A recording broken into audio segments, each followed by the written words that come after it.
இந்த திருமண விழாவில பங்கேற்று மணமக்களை வாழ்த்திருக்கக்கூடிய கழகத்துடைய முதன்மை செயலாளர், மாண்புமிகு நகராட்சி நிர்வாகம் மற்றும் குடிநீர் வழங்கும் துறை அமைச்சர் அண்ணன் திரு நேரு அவர்களே,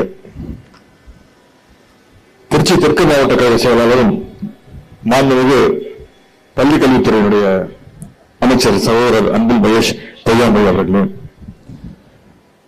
கழக குழு பரப்பு செயலாளரும் கழக மாநிலங்களவை தலைவருமான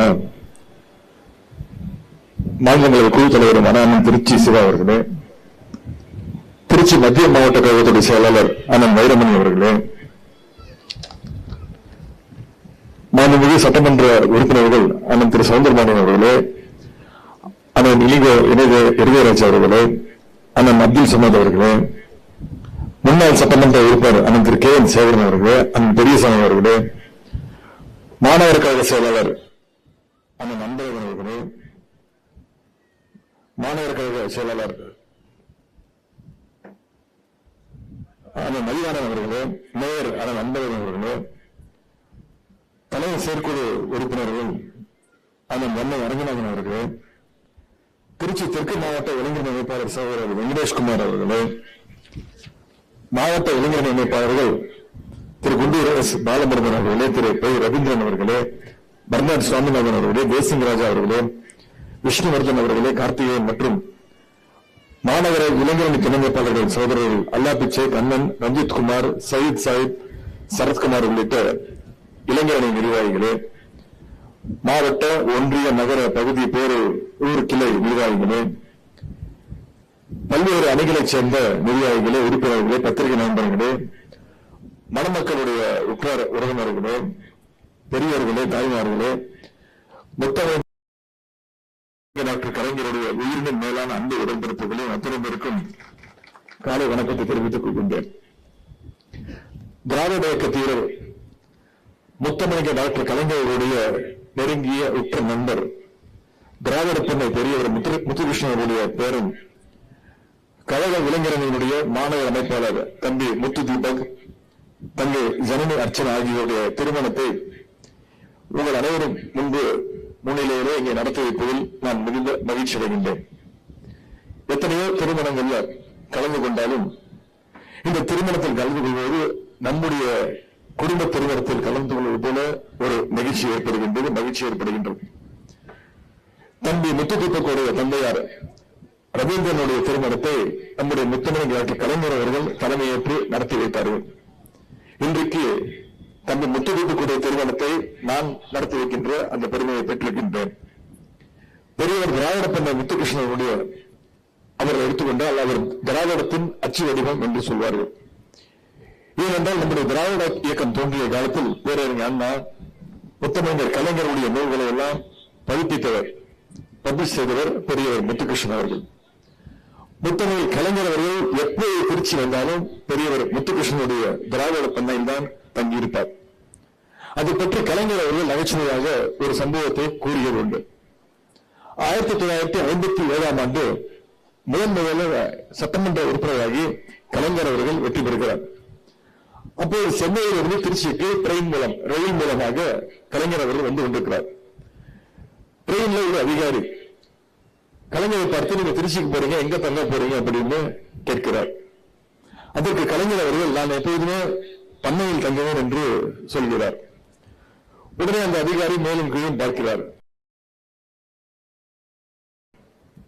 உடனே அதை சுகார்த்துக் கொண்ட கலைஞர் அவர்கள் நான் பண்ணை என்று சொன்னது பணக்காரர்களுக்கு இருக்கும் அந்த பண்ணை அல்ல, நான் சொன்னது எங்களுடைய முத்துகிருஷ்ணன் என்னுடைய நெருங்கிய நண்பருடைய திராவிட இயக்க பண்ணை என்று சொன்னார் கலைஞர் அவர்கள்.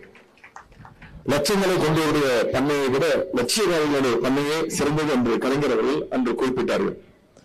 அப்படிப்பட்ட லட்சியவாதியான திராவிட பண்ணை முத்துகிருஷ்ணனுடைய இந்த பகுதியில தாத்தா அன்பு தர்மங்களோடு சேர்ந்து கழகப்பணியை ஆற்றியவர், கழகத்தை உயர்த்தியவர். அப்படிப்பட்ட அந்த திராவிட குடும்பத்தை சார்ந்த தம்பி முத்து தீபக்குடைய திருமணத்தை நடத்தி வைப்பதில் நான் பெருமை அடைகின்றேன்.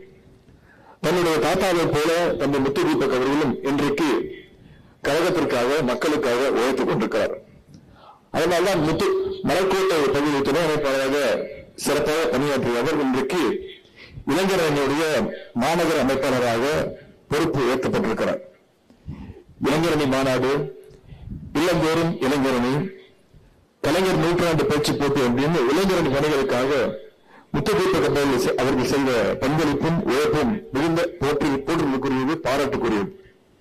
மணமக்கள் இருவருமே நன்கு படித்தவர்கள், இருவருமே இருமொழி கொள்கையில படித்தவர்கள்.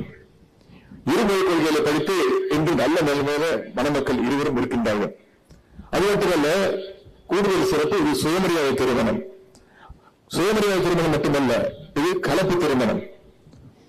எனவே அவர்கள் 2 பேருக்குமே, 2 குடும்பத்தாருக்கும் என்னுடைய வாழ்த்துக்களை தெரிவித்து, இங்க பள்ளி கல்வித்துறை அமைச்சர் அவர்கள் சொன்னது போல நேற்று மாலை சென்னையிலே ஒரு மிகப்பெரிய போராட்டத்தை நடத்திவிட்டு இங்கு வந்திருக்கின்றோம்.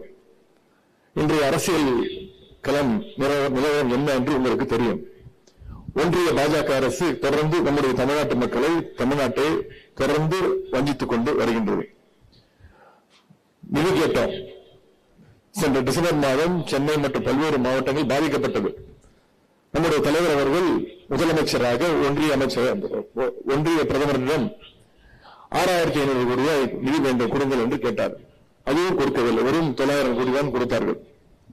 அது மட்டும் ஒன்றிய அரசு பட்ஜெட் தாக்கல் செய்தது.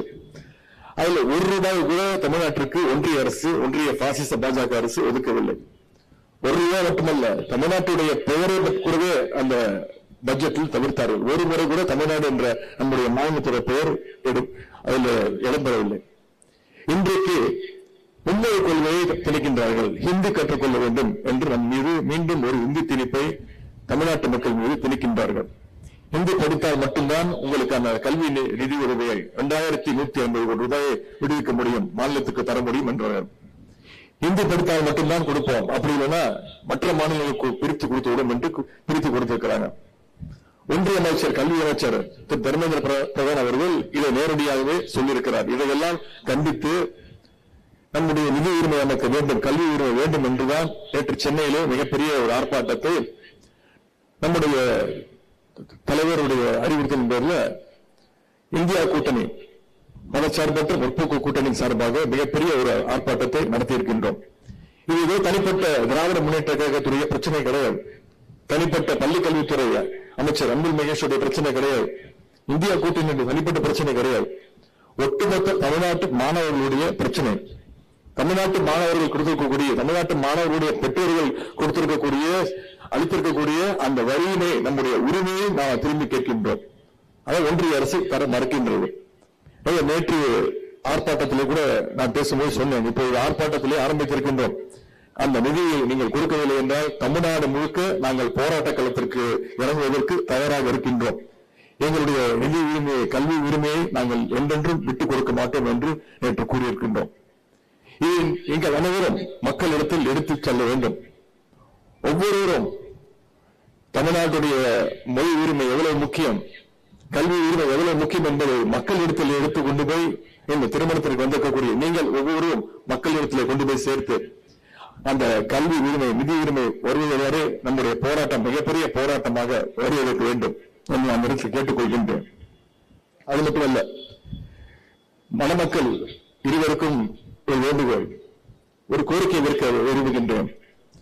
இருவரும் ஒருவரை ஒருவர் புரிந்து கொண்டு சுயமரியாதையோடு விட்டுக் கொடுத்து வாழ வேண்டும் என்று கேட்டுக்கொண்டு, உங்களுக்கு பிறக்கின்ற குழந்தைக்கு அழகிய ஒரு தமிழ் பெயரை சூட்ட வேண்டும் என்ற அந்த கோரிக்கையை வைத்து மணமக்கள் இருவரும் பெரியாரும் பகுத்தறிவும் போல, அண்ணாவும் தமிழ்நாடும் போல, கலைஞரும் கழகமும் போல, நம்முடைய தலைவர் அவர்களும் உழைப்பும் போல பல்லாண்டு வாழ்க வாழ்க என வாழ்த்தி இந்த வாய்ப்புக்கு நன்றி கூறி விடைபெறுகின்றேன்.